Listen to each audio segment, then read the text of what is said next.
But for now, we've got a couple in the live YouTube chat that I wanted to get to, John.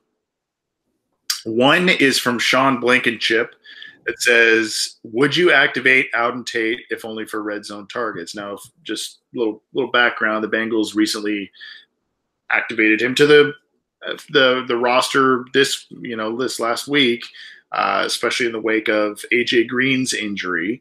So he is now on the 53-man roster, but we don't know if he will be activated or not this week. You mentioned, John, that Josh Malone was on the injury report on Thursday, so that's an interesting thing. But do you think that Auden Tate could be? We've talked about this a lot because his size, lack of speed, but good hands. Could he be that hybrid tight end wide receiver guy, a Devin Funchess, Kelvin Benjamin, one of these guys that can do some things in the red zone, and maybe that's where his niche is as an activated player? I suppose I'll take it one step further, and for listeners to this show, they know that I wasn't too high on Tate even in the preseason when he was making waves. But at this point, I mean, you just got to see who you have, and it's Cody Core, an intro Josh Malone, and Alex Erickson, who I appreciate as wide receiver, but I know he isn't much. If Auden Tate can't win a couple routes against a guy like Eli Apple who's struggled immensely over his career, I just don't see what the point is even having him on the team. You might as well just trot him out there for a couple snaps, at the X during midfield, and even more so in the red zone. If you're gonna have him, on the active roster without AJ Green, you're missing that true X in your offense. It might as well try out to see if it's Auden Tate in this specific scenario, because again, the Saints' pass defense is not good at all. And if I know Auden Tate's still not there yet as a prospect, but if he's truly as talented and as magnificent of a receiver as Florida State fans or even Bengals fans will have you say, is let him prove it. Because at this point, Cody Core sure isn't. Josh Malone still is basically the offensive version of Jordan Willis. And again, Erickson's just Erickson. So you have literally nothing else to lose by playing him and just letting him make the mistakes, because it's better to let Auden Tate make those mistakes against the weak secondary than the guy that you've seen make those mistakes over and over. So yeah, I want to see him in the red zone. Heck, I want to see him during midfield to see if he can convert some third downs, because we've mentioned that the Bengals offense has struggled to keep flow, and without their best receiver, that's going to be more of a challenge. So yeah, let's see what Auden Tate can do against the weak secondary. I'm for it.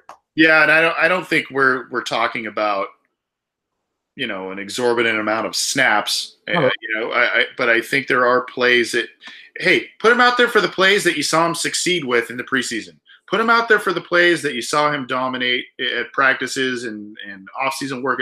But if he's out there, draw those plays up for him and get him involved. Ones that he can make, ones that he's comfortable with. Those are the things that you're going to need to do. If you're asking him to maybe do some different things, some things he's not used to doing, and if you're expecting the world from him because Green is out and you need to replicate that production somehow, that's not going to work. But red zone, short yardage, he's got a big body, big catching radius, so there's a little bit more margin for error on a throw, I guess, from Andy Dalton. So, I'm kind of with you. Why not? And that sounds funny to say, because usually you say that when a team is, out of the playoff race or something. It's towards the end of the season. You kind of go, well, we got to see what these young guys give us. But I mean, Green's out. You got to find something. You got to find something that works and that helps the offense. So, yes, and I do think that given his size, I think that he could be, as the question asked, he could be a good red zone target going forward here. Another question here we had.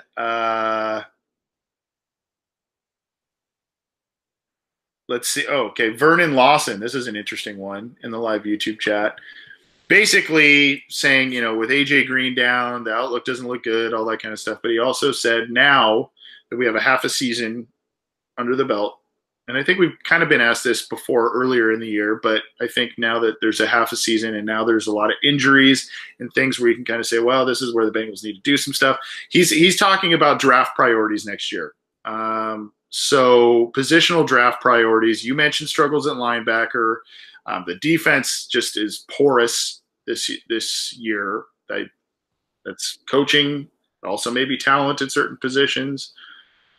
There's a lot of tough decisions potentially for the Bengals to make too on both sides of the ball coming forward. Tyler Eifert, do you give him another shot, or do you say, dude, we already gave you the 1-year deal on a prove it thing. You still couldn't stay healthy, even though it was a freak thing. Maybe it's time to move on, and tight end is a high priority. What do you do about Vontaze Burfict, right? I mean, in the limited time what has he played? 2 games this year? And in those games, he didn't even play well. And he's been hurt or suspended this year. He's been proven to be relatively unreliable in certain facets. So where do you look? What do you prioritize in the next couple of, as the offseason approaches? We don't want to say that this season is over, because it's not. The Bengals are right in the hunt. But there are warts on this team that are very noticeable. Yeah, and I think it just boils down to 3 things. Just right side of the offensive line, still an issue, whatever you want to look at it. It could just be one position if they move Billy Price to right guard. But, yeah, right tackle is still a need, even if Bobby Hart's not been the total disaster that I kind of predicted. He's been okay, but they can definitely do better, and there's talented tackles coming up in the draft.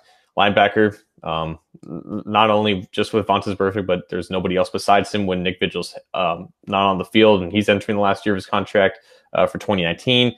And then, for tight end, they need that vertical threat there, because, as much as I liked Uzomah and as much as you like Uzomah, he still hasn't proven to be that consistent guy there. And there's and you look at the defense, and the defensive line's pretty solid with Lawson healthy. With that, we'll see how much that second pass rusher is still needed behind Lawson. And the secondary, I think I'm, for the most part, comfortable for where it is now, because Drake Patrick has his ups and downs, and Darius Phillips has shown some promise at slot corner. If they move on with Darqueze Dennard, obviously another receiver would help with depth, because the guys that are developing there still haven't really shown anything. And then backup quarterback as well, but that's not, if they want to keep Dalton for another 2 years, it's not something they need to invest with more than like a 3rd-round pick. So top 3 needs probably still right tackle, linebacker, and tight end, because of just so much uncertainty and such ineffectiveness to what is there right now.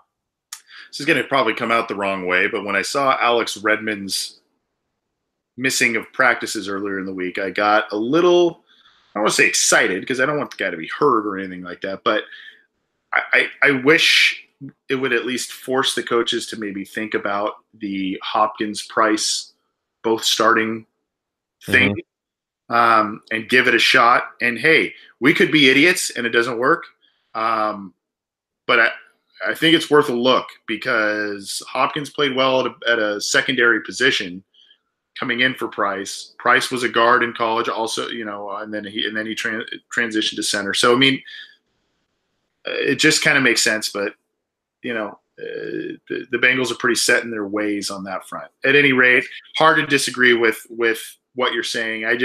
Like I said, there's some tough decisions to make, and I mentioned a couple already. You also may need to face a couple of tough decisions at edge rusher. I mean, Lawson will now be coming off an ACL tear, and he's had an ACL tear in both knees now. That's not good. Michael Johnson's getting up there in age. You drafted 2 defensive ends the past 2 seasons with 3rd-round picks, but again, we talked about Willis earlier. We don't know what's going on there. And then wide receiver too. You've invested high picks on 3 guys, borderline 4 if you want to count Malone, but there's just not much happening behind Green and Boyd at this point. So, there's just some tough decisions that the Bengals need to face going forward. You mentioned the secondary and the cornerbacks. It's a shame that William Jackson, Drake Kirkpatrick, and Darqueze Dennard, for varying reasons, have combined for goose egg interceptions this year. That is not good. And that needs to change if the Bengals defense is to make any kind of a turnaround. So, that's it's hard to disagree with you on direction for the draft there, but good question there from Vernon. Let's go with one more and we'll get out of here, John. and this is from AJM. AJM. I don't know if that's a tip of the cap to Mr. McCarron or not, but we'll go with it. We kind of talked about this last week.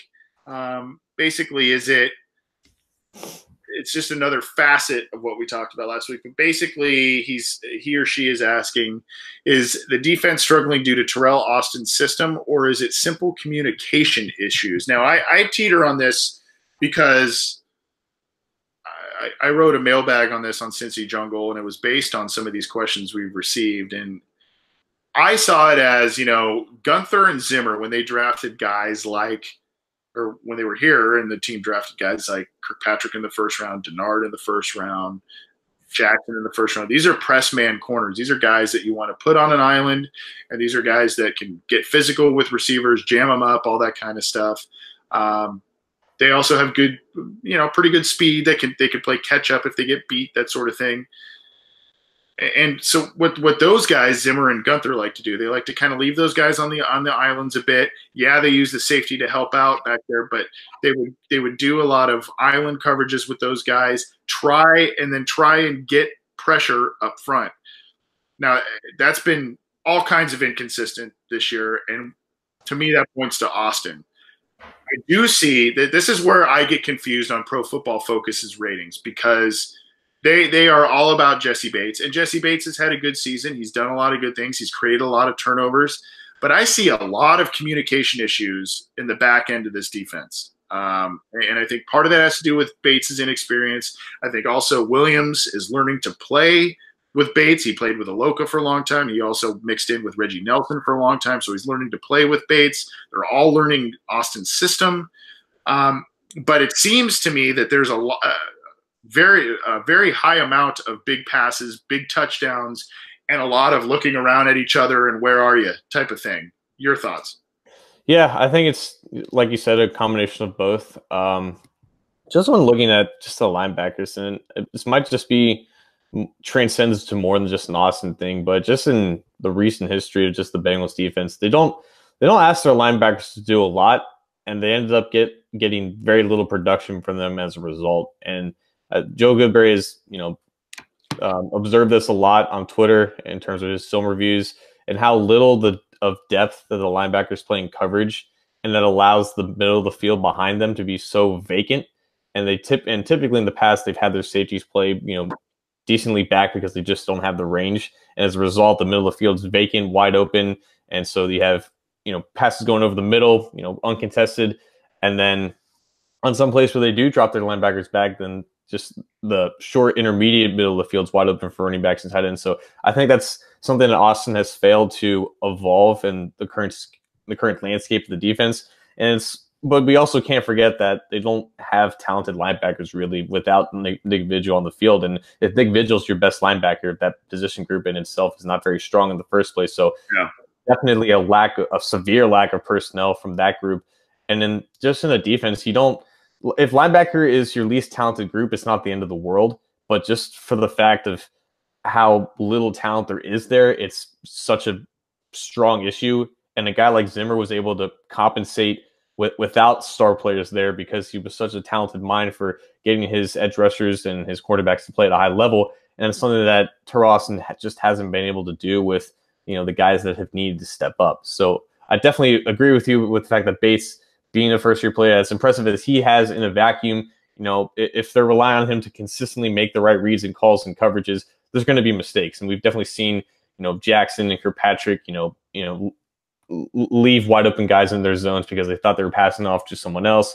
We've seen double moves happen. We've seen a lot of miscommunication specifically from that Buccaneers game where big plays have happened. That's kind of why they let out that lead. So yeah, definitely a strong sense of a lack of communication from the back end there. But even with that said, we have to admire the season that Bates has had and maybe put more blame on Austin for really putting that load on Bates and not maybe on Williams to make those calls and to make those adjustments in coverage as we've seen them do. So I do think it's a little bit of both, but we can't all put it on Austin when we look at what the personnel he's been dealing with injuries and such.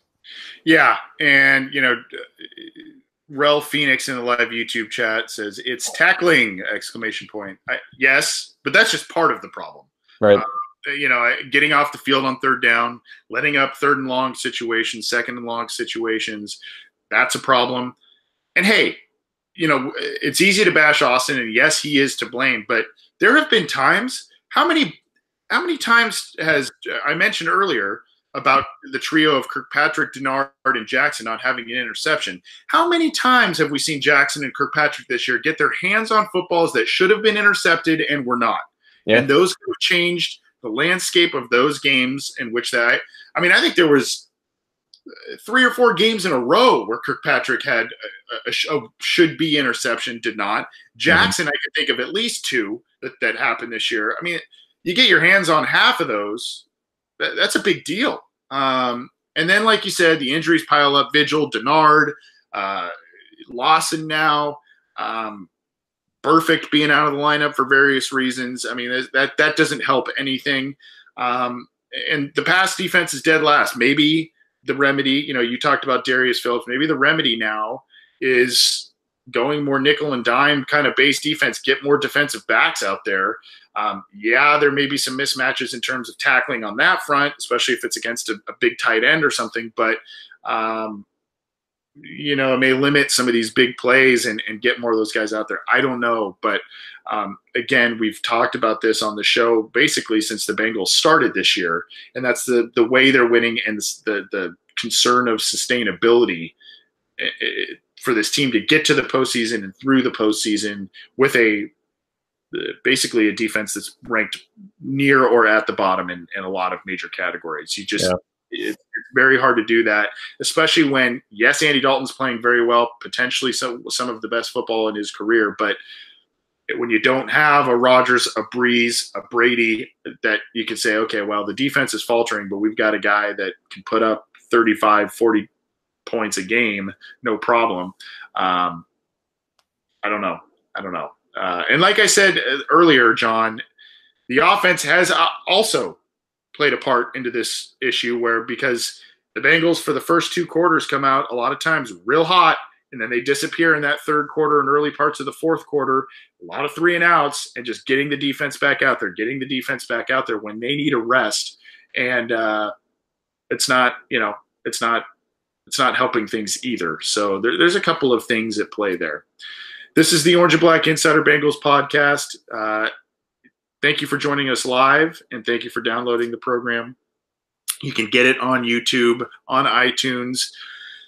You can get it on Art19, Google Play, Stitcher, and CincyJungle.com.